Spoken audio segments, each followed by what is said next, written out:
just like to run through the format for today's media conference. The first part will be dedicated to IFAB business. So if you would like to raise your hand and identify yourself and your media outlet, Drew on my left-hand side will produce a roving microphone. Thereafter, we can deal with any general questions, and for our local journalists, any Scottish questions, any domestic questions we will deal with outside of the top table in a separate media conference. So thank you again for coming, and at this stage I'll pass you on to Stuart Regan. Thanks, Darryl. Well, ladies and gentlemen, good afternoon and welcome to Edinburgh, where we've just hosted the 127th Annual General Meeting of the International FA Board. It also happens to be the 100th anniversary of FIFA's participation within IFAB. Before we start and talk about the content of today's meeting, if I can just introduce the top table. On my far left is Jonathan Ford, the Chief Executive of the FA of Wales. On my immediate left, Patrick Nelson, the Chief Executive of the Irish FA. On my immediate right, Jerome Valk, the General Secretary of FIFA. And on my far right, Alex Horn, who's the General Secretary of the FA. A number of items have been discussed at the International FA Board today. I'll cover these off in turn. The first item, if you recall, relates to the FIFA governance programme. Back in 2011 at the FIFA Congress, the IFAB were asked to self-reform as part of those governance reviews.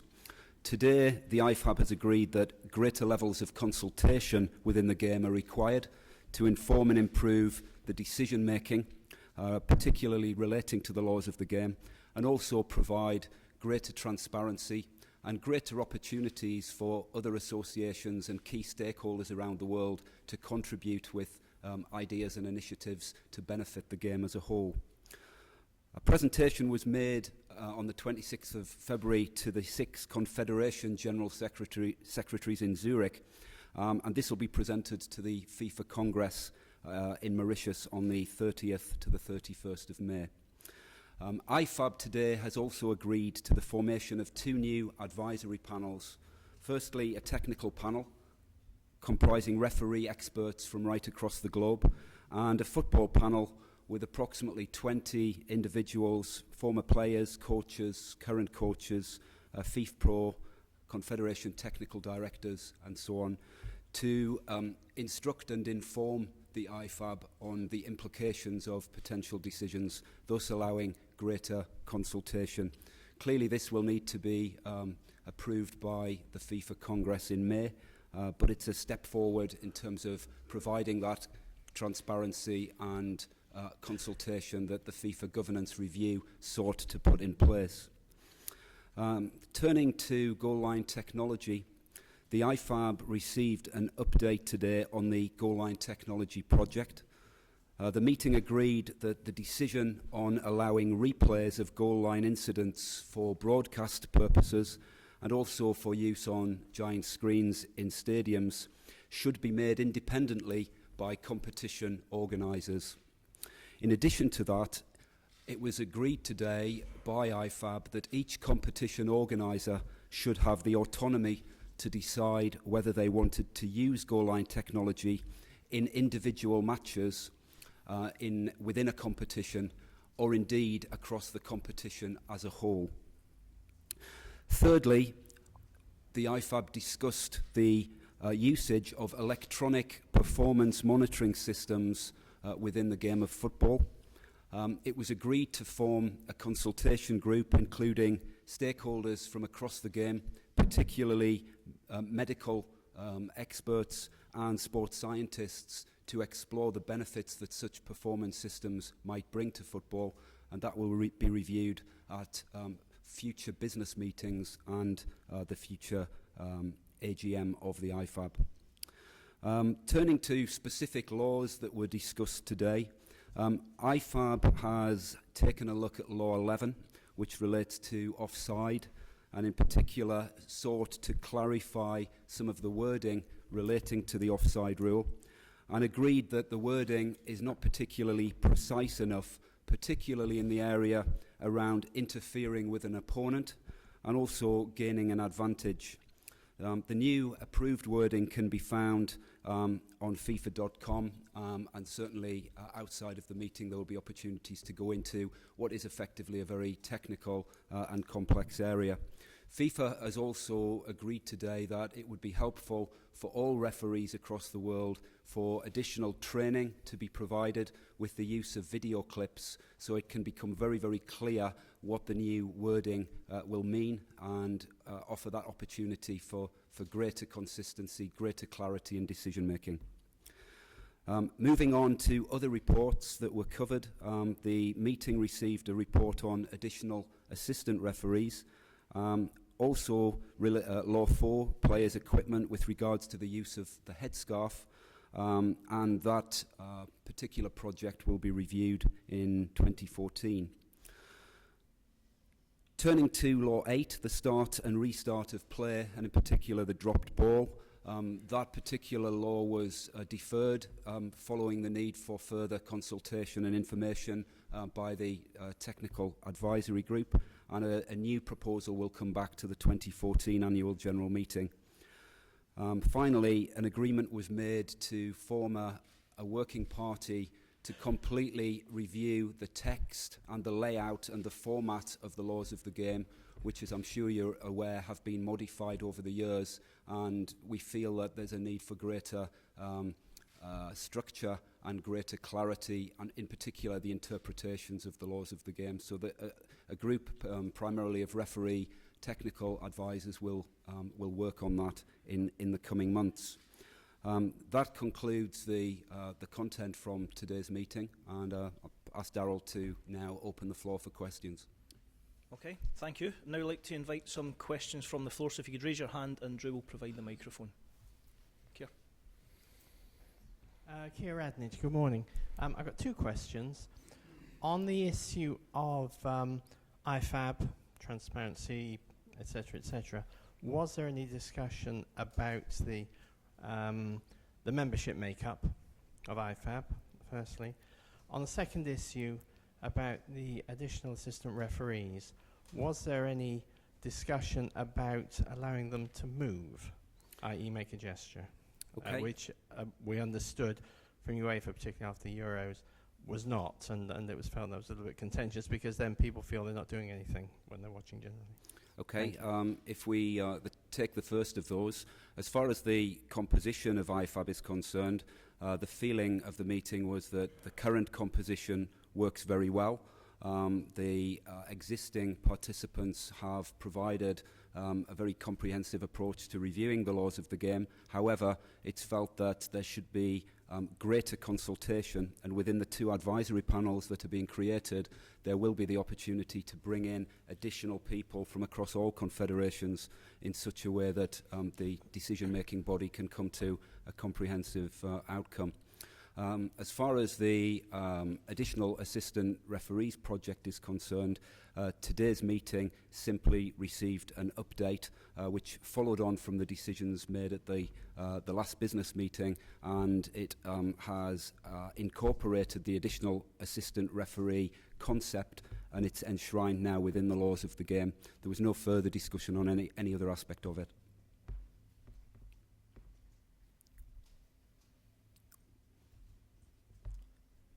Rob Harris, Associated Press. On the discussion about the future of IFAB and the panel that's been set up for players, will that advisory group have any representative or any vote on IFAB at all? Well, I think firstly it's important to say that what's been discussed today will have to go to the FIFA Congress in May for further consideration. This was part of the FIFA governance proposals, and the IFAB, as part of its own self-reform, has actually agreed to take back its own views on how it believes it will be able to run IFAB more efficiently. So I don't think it's appropriate to comment on any other aspect of that until the FIFA Congress have had a chance to discuss today's outcomes.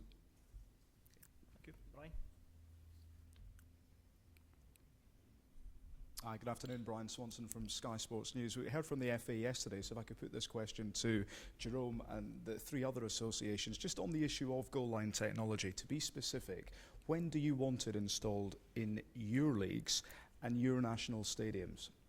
I'll start on behalf of the Scottish FA if I can. question to Jerome would be, will you ever persuade UEFA to have it in their competitions? I think as far as the Scottish FA are concerned, there are two aspects to this. I think the first one is around the cost of the system. And I think it's fair to say that any new technology entering the market will come in at a premium. Our view would be that over time we can see the price of goal line technology coming down as more entrants come into the market and the technology becomes cheaper. If the technology is affordable, then certainly the Scottish FA would look as a body at perhaps introducing it into Hampden Park. And today's view that the competition organiser can actually decide whether to have it available in a single stadium or indeed across a number of stadiums within the competition gives us the flexibility to do that. So really I think it's going to be around price for us. Certainly we won't be doing anything in the immediate future, but we'll keep a watching brief on it, and perhaps in the future we would look to introduce it. At the moment there's no plans to put it anywhere next season. Okay, Brian, we have no immediate plans to introduce goal line technology anywhere within the Irish Football Association either, but I think it's important to note that when we sit here as members of IFAB, we have to take views that are wider than just our own association, and so the decision we've made on goal line technology as part of IFAB is that there is no compulsion but no prohibition. So we're opening up goal line technology to be used by competition organisers throughout the world if they think it's relevant and valuable for their competition. And so, when we speak as individual associations, we may not be at the right time in the right place for it, but it may well be that other organisations are at the right time in the right place. And so, over time, the costs of goal line technology will come down. There will be more competition. There will be more people who are able to provide goal line technology. And who knows, in 2, 3, 4, maybe 10 years' time, it will be much more widespread. It's hard to tell at this point, but to your specific question, not yet for the Irish Football Association. On behalf of the Football Association of Wales, of course, as you know, we play our national team matches in different stadia, most notably, of course, the Liberty Stadium. Of course, with Swansea being in the Premier League, if the Premier League have this technology, and if this technology is accepted, of course, by the competition organiser, then yes, of course, it will be switched on for our matches. Cardiff City Stadium, we hope, of course, will also be in the EPL from next season anyway. So, of course, if it's in that stadium, we'd also be switching on if the competition organiser allowed. As Patrick said, on a wider note, we also agreed that if the technology was there, because, of course, it didn't give any one team any advantage over the other, then in our opinion, it should be used. It's there as an assistant to the referee, and ultimately it's there for that purpose. So, yes, turn it on. So do we have to influence UEFA? No. I mean, UEFA, they can decide whenever they want to use the goal line technology system. CONCACAF, they will try and see if they can use it for the Gold Cup next July. So it means that each confederation, again, is free as each member association, as each event organizer, to use or not to use the system. We will use the system. You know that we closed the tender process last night. We received 4 offers, 4 proposals. We'll look at the proposals and we'll decide which company is the best for the FCC and for the World Cup. And the fact that a 4th company came in with the same system as Hawkeye is a good sign, because the cost will go down quickly. So again, I mean, I'm sure that whomever will see if there is a need to use the result of the goal line technology at the World Cup, the benefit of such system, and will implement the system in their own competitions. Okay, thank you. Andrew first, Richard, then Mark. Thanks, Darryl. Andrew Warshaw. I too, not surprisingly, have a couple of points. Stuart, on the goal line technology, you said that it would be up to the autonomy of each competition to decide whether to implement it or not. And I think you also said some games could be selected for it and others wouldn't. Did I read that correctly? Is that viable and sensible? That's the first point. I think picking up on the point that both Patrick and Jonathan have made, if goal line technology exists in a stadium in a particular match, then there is no advantage to either side. And therefore, if the technology exists in a stadium and it can be switched on and it's been agreed by the competition organiser, then there's no reason why that can't be used. That point was discussed today, and the IFAB have agreed that it would be up to the competition organiser to make that decision. I didn't mean per competition, I meant per match. In other words, some matches you would say we'll have it for this game, and other matches you say we won't have it for that game. It will depend really on the competition organiser.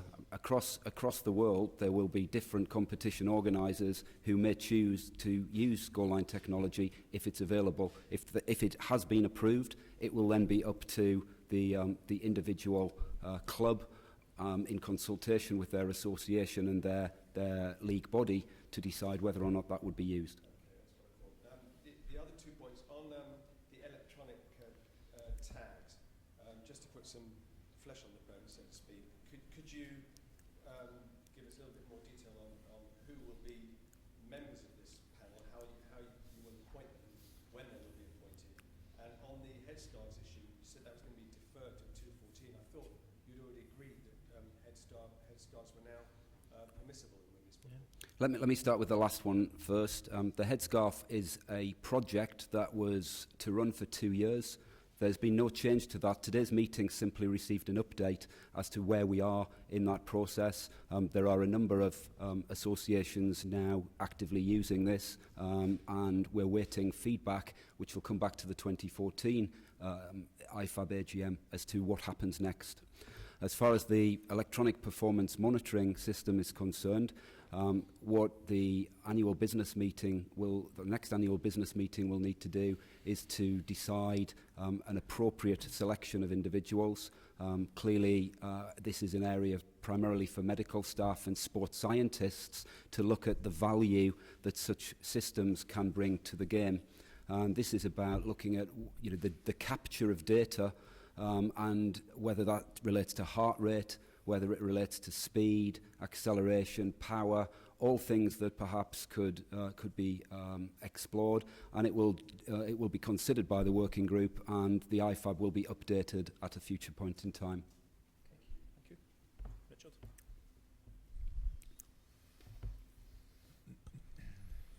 Richard Conway, BBC.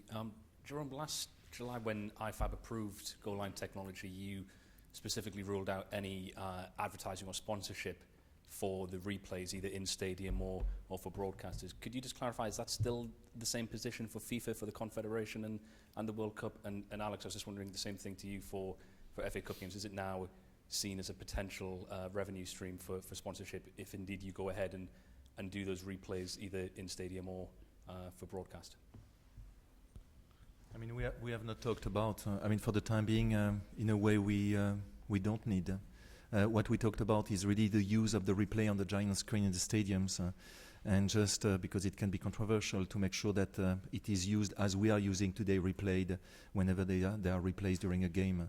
Whenever there is a risk that it creates a problem for the referee in the stadium, or a misunderstanding between the people in the stadium and the decision from the referee, then there will be no broadcast of the replay. So the replay is part of the controversial decision when it has to be or not on the giant screen.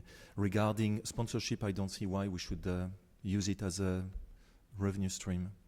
We don't need. Certainly as regards the FA Cup, it's not something we're targeting as a big sponsorship opportunity. I think we're likely to be in a position where we've got 20 grounds in England with the technology anyway. So the FA Cup competition, if we as competition organisers decide to use the technology in those grounds, who knows how many games that would be. So it wouldn't be viable for the FA Cup at this point in time, I don't think, Richard. Okay. Martin? Martin Ziegler from the Press Association. Stuart, when you just referred to the costs of putting in GLT into Hampden Park, can you just give us some sort of ballpark idea? Because nobody knows. Does it cost 6 figures, 7 figures? What sort of things are we looking at? Certainly a six-figure sum, a modest six-figure sum is the sort of number that's being quoted at the moment. Clearly there are a number of companies that have been licensed, and therefore the goalposts, excuse the pun, are moving all the time on this. It will be up to the individuals to be able to negotiate and try and get the best possible price, but that's part of the ongoing process we're going through right now. Stuart, Mike Collett from Reuters. On the drop ball, the restart, can you just explain why that's been deferred? There was a discussion earlier in the meeting regarding the Law 11, clarification of offside laws of the game, and also reports on Law 8, the start and restart of play, drop ball. In those cases, particularly the latter case, it was felt that more information was needed. There was a situation in a Champions League match a few months ago involving, I believe it was Shakhtar Donetsk, where a player played on to a ball that had been played from a drop ball, went on to put the ball into the net, and the feeling was that the wording that had been proposed would not have addressed that particular instance. And rather than have a change of wording and then come back and change it again, the feeling was it would be better as a body to take it away, review the wording in its entirety, and come back next time round with a much more robust approach to that issue.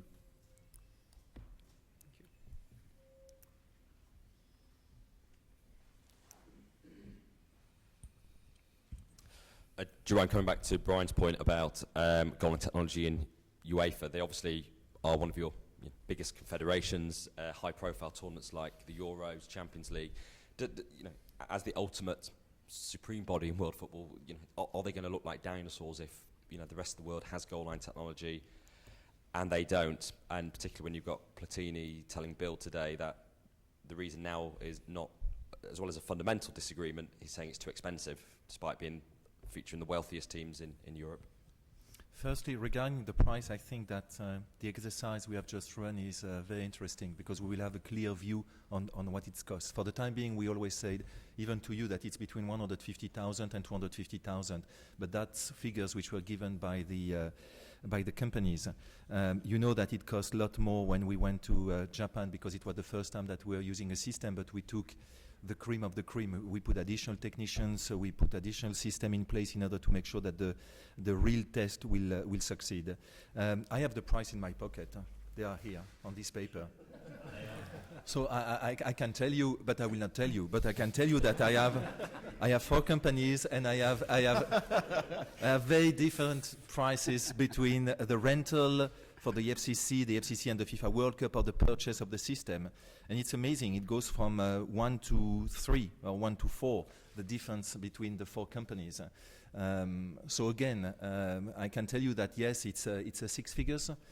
One, it's really the lowest you can find in 6 figures, and some others are really higher.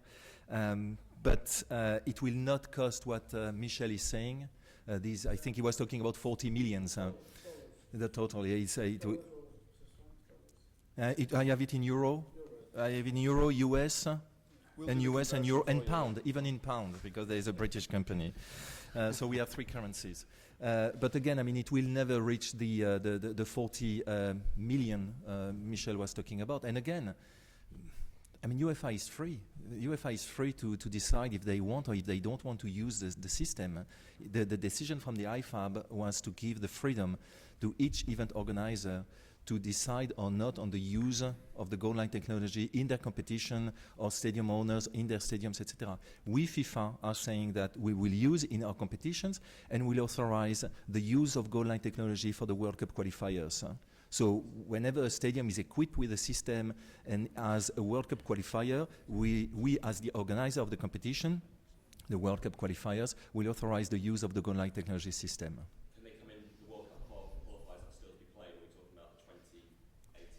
Yeah, because I don't think that, I mean, there are still 130 games to be played for the World Cup qualifiers now in the next round, and there are few games to be played until the final draw, until the 6th of December, but I don't think that many stadiums will be equipped by then, so we are more talking about the qualifiers for the World Cup 2018. Who knows that? Who knows? You know that? Brian? I don't know. I don't know. I mean, that's your words, not mine. Okay, Brian. So just to pick up on some points for Alex, just to push you on this with regards to goal line technology at Wembley, what are the chances of you allowing it in the FA Cup next season? And how will it work in a competition where you do have it in some venues? You'll have it for the final in some Premier League, all Premier League grounds, but not the lower grounds, lower league teams' grounds.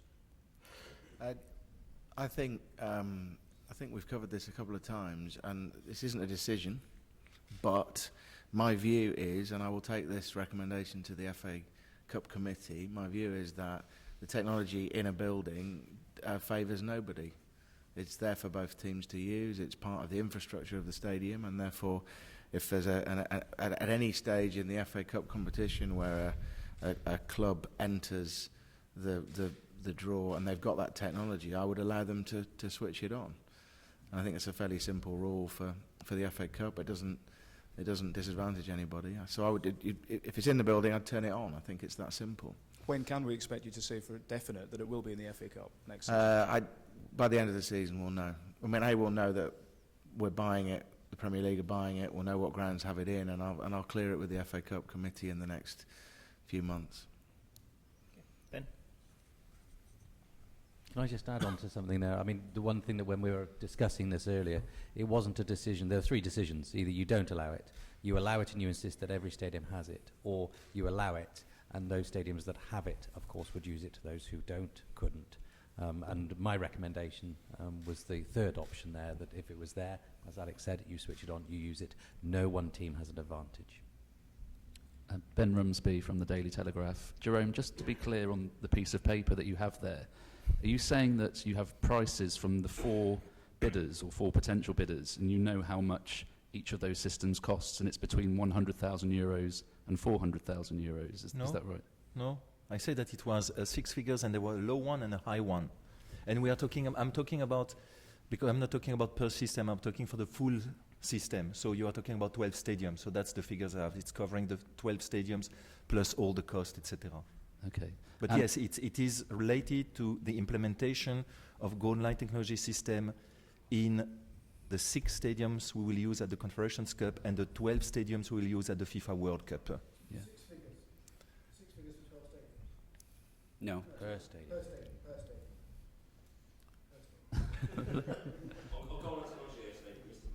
Look, excuse me, if we ask questions, can we ask for the microphone? I just had a follow-up. Generally speaking, are camera-based systems more affordable than microchip-based systems, or is it the other way around? No. No. It's a mix. I mean, we have 2 systems with a kind of chip in the ball, I would say, and 2 systems which are the Hawkeye and what's the name of the other one? Goalcom. Which is the same as Hawkeye using cameras, but there is not one system cheaper than the other one. I mean, again, it goes beyond just the material. It goes on the installation, on the maintenance, on the use of the system during a period of time which is quite long, 64 games when you think about the World Cup, or at least a number of games per stadium, and also this installation, etc., of the material, or the acquisition of the material if we want to leave the material behind the FIFA World Cup in Brazil and make sure that the 12 stadiums, they keep the material in place. But again, just to tell you that sooner than later we will give you a clear indication of what cost the goal line technology system, because for the first time we are talking about something which is real. We run a tender, we got a final proposal, and we know now what we are talking about, instead of having just a figure given by the companies based on we think. Martin, then Andrew. Before we start, we've got roughly 10 minutes worth of questions left. Can I go on to non-IFAB related questions, I guess? Jerome, the 2 of the Confederation presidents have come out today with rival views about a Winter World Cup in 2022. Michel Platini says he wants it again. Geoffrey Webb says that it was voted for in June and he thinks it should stick in June. What's the FIFA's position? It's strange that we are talking about this issue when we know that the first people or the first group who has to ask the question when this World Cup should be played, it's Qatar itself. I mean, Qatar has to tell us we want to move the World Cup from summer to winter. They have to come to us. As long as Qatar is not coming to FIFA and the FIFA Executive Committee cannot make a decision. So Qatar is aware about the situation. We talked to Qatar, and they are aware that if they want to remove the World Cup from the June period to the December-January period, they have to send us a letter or to send us a request for FIFA to look at. That's where we are. There is no, what I can tell you, there is no working group within FIFA thinking and working on what it means to move the World Cup from summer to winter for the time being. You know that there was a decision between the 6 confederations, FIFPro, the ECA, the EPFL, and all the football stakeholders, that the international calendar will just be changed for the period 2015-2018, meaning that we kept open all potential for the period from 2019 to 2022. We have time, but it's again a request from Qatar to come to FIFA. I know that some people are saying we cannot play in summer in Qatar and we have to play in winter. We, FIFA, have never said never. We have never said, guys, it's a no-go. We have just said we are waiting for you to officially ask FIFA to look at the potential to move the World Cup from summer to winter. That has not happened yet. Okay. Andrew, then Richard.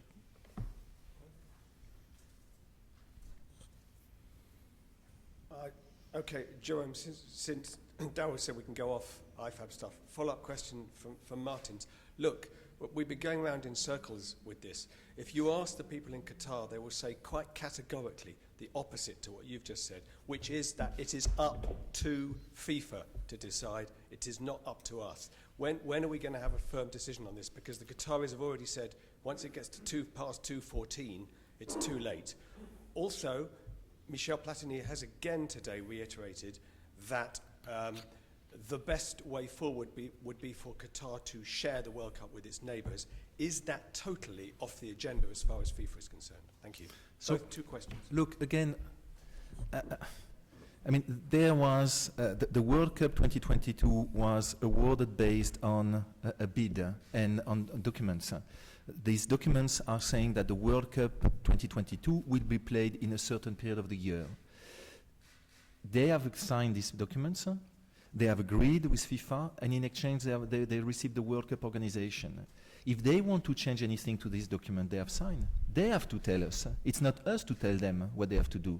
For sure, FIFA could always say, guys, we definitely think that there is a risk to play the World Cup in summer, and we are asking you to think about moving the World Cup. But for the time being, I mean, there is one confederation, and Michel saying that this World Cup cannot be played in summer and should be played in winter. The other part of FIFA, the other members of FIFA have not said that. So for the time being, the ball is, in a way, you're right. I mean, the ball is in between. I mean, or is nowhere. On one side, people are talking about moving the World Cup. On the one side, FIFA is saying, okay, let's wait for Qatar to ask us if really they want to play the World Cup in winter. And FIFA is not saying we have information that it's impossible to play the World Cup in summer, and that's why we're asking you to play in winter. Or in a way, it would be a bit inconsistent from our side. Then why we have worked on a tender where it says that the World Cup can be played in June and July, or May and June, and we award the World Cup to a country when in the meantime we knew that they could not play the World Cup there. So it's inconsistent. So then it means that the bid should have been clearer and say that the World Cup could be played in winter versus summer. So that's why I'm saying, in order to be consistent with the bid we run and the way we awarded the World Cup the World Cup 2022 to Qatar, I mean the request should come from Qatar, and Qatar is perfectly aware. And 2014 is not the deadline. It's not true. I mean it can be I would say even in 2015. The most important thing is to make sure that we have time to work with all football stakeholders on the international calendar and to make sure that there is a full agreement from all parties, leagues, clubs, to move this World Cup from winter to summer, from summer to winter, which means that we will have to find 8 weeks in the mid-season to play the World Cup. And adjacent countries, please, Jerome. The adjacent countries to Qatar, which Platini says in I don't know. I mean, we have never received any request from Qatar that this World Cup could be played in the Gulf versus being played in Qatar. There was at the time of their bid, there were some questions. Do you want to extend or give some games to neighboring countries?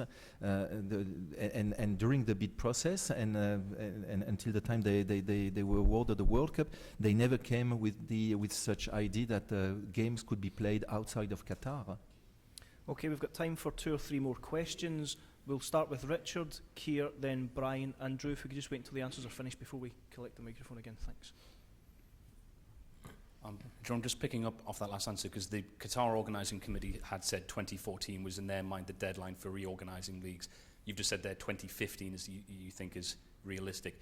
Can we take it, therefore, if that no request comes from Qatar by 2015, it will therefore definitely be a summer World Cup in 2022? Again, the FIFA Executive Committee has the power to make decisions. And if at the FIFA Executive Committee this issue starts to be a real point for discussion, then why not? And then again, I mean, maybe the FIFA Executive Committee would say, based on, I don't know, medical report or whatever, we think that we really have to look at playing the World Cup not in summer but in winter. So I'm not saying that the case is closed. What I'm saying is that as long as we have not fixed the international calendar, all alternatives are open. And for the time being, the international calendar for the period beyond 2018 is open. For Qatar, what it means to play in winter versus summer, it means that you play 6 months prior to the normal date. So it's not because you will make a decision in end of 2014 or early 2015 that it creates a lot of problems. I understood from Qatar that they want to be ready by 2018. They want to be ready. They want to start building stadiums quite soon. Just a very quick follow-up. Do you think it's healthy then that this uncertainty, the relationship between FIFA and the national leagues, is this a healthy situation to have this degree of uncertainty continuing to linger? No, I think it would be good to have a final decision. I think it would be good to know when this World Cup will be played and that we have an agreement between all the football family and just to make sure that we understand how again, football will be played in the future. But we are talking about 2022. It's in 9 years. We have 2 World Cups to organize in between, Brazil and Russia, so there is some time. Given your role as General Secretary, are you able to authorise such a change? Because you could open yourselves up to legal challenges if you change the rules after the race has been run in terms of moving a tournament? We are quite safe. We can work on. And the rules allow it? Yeah. Jerome, something completely different. What's FIFA's position on the discussions that are going on between Russia and Ukraine about a joint league? I think Blatter was clear, and even Michel was clear on that. They've been rowing about it and talking about it again this week. They say that they were against and that it cannot happen, both presidents from FIFA and UEFA, so they were very, very clear. Last question from Brian. Just a follow-up to Alex. We've been speaking to Geoffrey Webb this lunchtime, looking ahead to his new position in the anti-racism task force. He said that he wants to meet and have talks with the Football Association. He also included players in that, John Terry, Anton Ferdinand, Luis Suarez. Is that something that you would welcome? And can you see all of those players sitting in a round-table discussion? We'd more than welcome it. We suggested it. So when we heard yesterday that Geoffrey had been offered this position by Sepp Blatter, David Bernstein went to speak to him last night and again this morning, and we suggested that, because of the work we've done on anti-discrimination and racism in particular over recent years and months, with the plan that we launched just before Christmas, it was an offer to help him. We've got experience in the territory. We're working on things, and if it were to get a different perspective on it, and it's helped us. It's helped our chairman, who's spoken to a lot of players about these issues. Then it would be great. We'll try and set that up if we can get some time with Geoffrey. He can come to England, and we'll get him to get that perspective from players. Yeah, absolutely. So just to be clear on this point, the FA suggested players John Terry, Anton Ferdinand, Luis Suarez. You feel that would be the right way forward? The FA suggested that Geoffrey should come to speak to us in England, and we should speak to players. Forgive me, I'm not naming names. Okay. Thank you all. On behalf of the top table, thank you for your attendance. If the Scottish media would like to remain here, and everyone else, there'll be official media releases on your way out. Thank you very much.